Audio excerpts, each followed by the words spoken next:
Muli pong nagbabalik akong inyong lingkod at para po sa mainit na balita. Eto na nga, kumpirmado ang sagupaan ni Kuya Val laban sa mga anti-kalingap at pinangalanan na nga po ang unang sasalang. Ito nga po ay si Kapeso at pinagtibay niya nagmula po sa kanya na hawak niya na nga daw po ang sulat na matagal niya nang hinihintay. Hindi lamang po yan dahil may 3 pa po na susunod at sasalang para po harapin ang batas. Kaya naman, ating abangan, save the date, July 27, 2026, ang unang salang ni Kapeso. Kaya naman kapanapanabik ang kaganapang ito. Hindi lamang yan guys, sa videong ito, kailangang mapanood ito ng mga anti-kalingap. Pero bago natin ipalabas, talagang napakaganda ng ating balita. Magandang araw, magandang gabi po sa inyong lahat. At mega love shoutout kay Kuya Val, kay Kalingap Rob, sa buong Team Kalingap. Naglalambing ako inyong lingkod. Kung bago pa nga po kayo sa aking channel, please po subscribe, like and share my videos, and don't forget, para po lagi kayong updated, click the notification bell. Dumako tayo dito sa ating ipapalabas kung saan mas mainam na mapanood ng mga taga-kabilang panig sapagkat ito ang dapat nilang malaman at nang sila ay mabigyang linaw. Panoorin po natin ito. Month of August, pupunta ng Davao. So doon, magsasampa din ng kaso. Harinawa. Totohanin. Deserve kasi. Marami ng beses nagwa-warning, magbibigay ng kaso. Month of May, nag-warning na. Tigil na siya, hindi na raw siya matapik. Kasi, pinaprocess na yon. So ngayon, akalain ninyo, ang bilis ng proseso. Ano na, preliminary investigation na. Kailan? Monday. Ang bilis, no? Monday, preliminary investigation. So, kailangan madala mo na kung ano yung dapat mong dalahin. Pero, mabait pa rin ang Val Santos Matubang. Bakit? Dahil 1 week ago, na-i-announce yan. So, nakapag-ready. Yung, nakapag-ready sila, nakapag-solicit. So, enough na ba yan? Okay. Hanggang saan yan? Okay. Pasalamat pa rin. Dahil, na-i-announce ni Kuya Val na meron na. So, nakapag-ready. Magkano? Umabot ba yan ng 50K? Sasapat ba yan? So, magkano ang attorney? First hearing, second hearing, o ilang hearing? Siguro tuloy-tuloy ang pagsusulisit.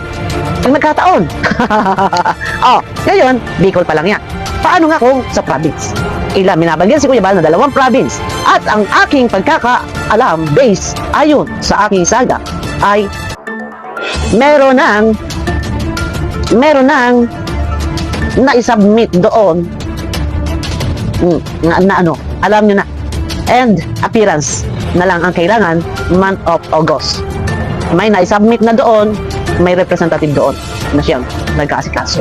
And month of August, pagpunta, personal appearance ni Kuya Val para sa permahan. Ay, ito yung pinakamahirap dito. So, sasapat ba ang 100,000, 200,000 sa pagkuha pa lang ng attorney, sa pagbiyahe-biyahe, yung abala, yung pagod, nandiyan pa kasama, hindi maiwasan yung stress. Pakita natin yung tapang nila. Kung talagang matapang, ilabas yung tapang. Doon kayo mangangatwiran sa merong namamagitan. Hindi pa pwedeng mundo nyo ang inyong YouTube channel. Kung talagang matapang, ilabas yung tapang. Doon kayo mangangatwiran sa merong namamagitan.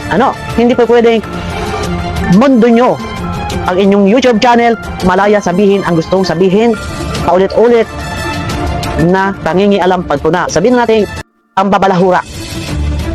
Ay, ano nga, ito, hindi na nakapagtipi. Diba? Month of May, nagpahayag na si Kalingap Rob. Akala nila biro. Yun, dahil nasanay tayo na lagi na lang nagsasalita na kaso, magkakaso na. Akala natin, ay lagi na lang ang bukang bibig, kaso, magkakaso na hindi tinutotoo. So ngayon, eto na. Deserve mo.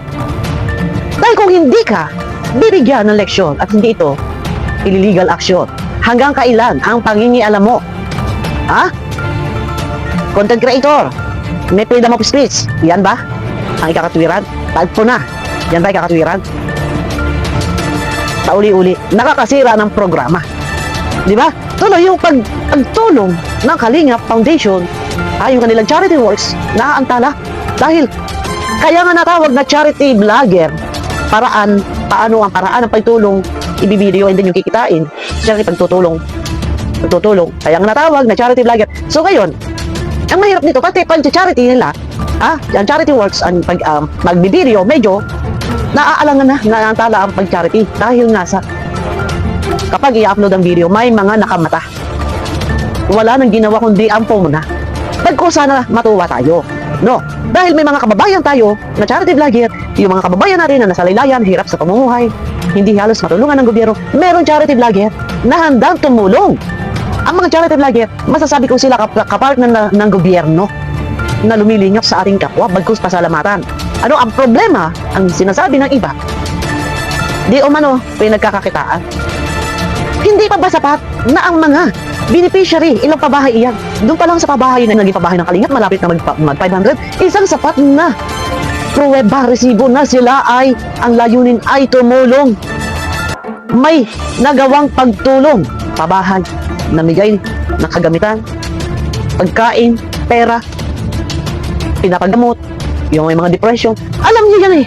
Pero bakit kayo nandun nakamata kung ano yung alam ninyong mali na hindi naman kapuna-puna at hindi naman maling-mali, pinipilit ninyong itwist, balik na rin pinipilit ninyong imali. Ito yung pinakamahirap sa atin. Tayo mga Pinoy, nasali tayo magtutulungan.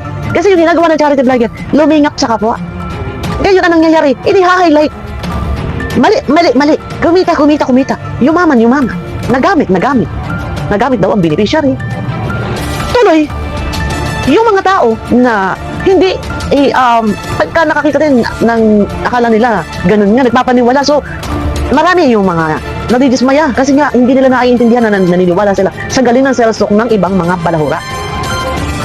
No, bagkus sabi ko nga dapat magpapasalamat pa dahil iilan lang ang charity vlogger na handang magpabahay gumastos. Meron man na share ang sponsor, natural kusang loob na binibigyan ng sponsor suporta sa vlogger na nagpapabahay. Di ba? Yung mga beneficiary na yan, na ilan yung mga napabahayan? Kung kayo mga pumupuna, sige. Ano? Kaya nyo? Hindi pa ba sapat? Anong gusto ninyo? Ang gusto yata nila, kapag tinulungan mo, angat na, mayaman na. Hindi ba pwedeng mabago yung sitwasyon ng kanilang pamumuhay? Magkaroon sila ng magandang bahay, hindi pa ba sapat? Ano ba ang gusto ninyo na gawin ng mga charity vlogger? Maging milyonaryo? Ano ba pinagkaiba ng mga charity vlogger? Pare-pareho lang, di ba? Ang strategy ng kanilang pagtulong. Binablog.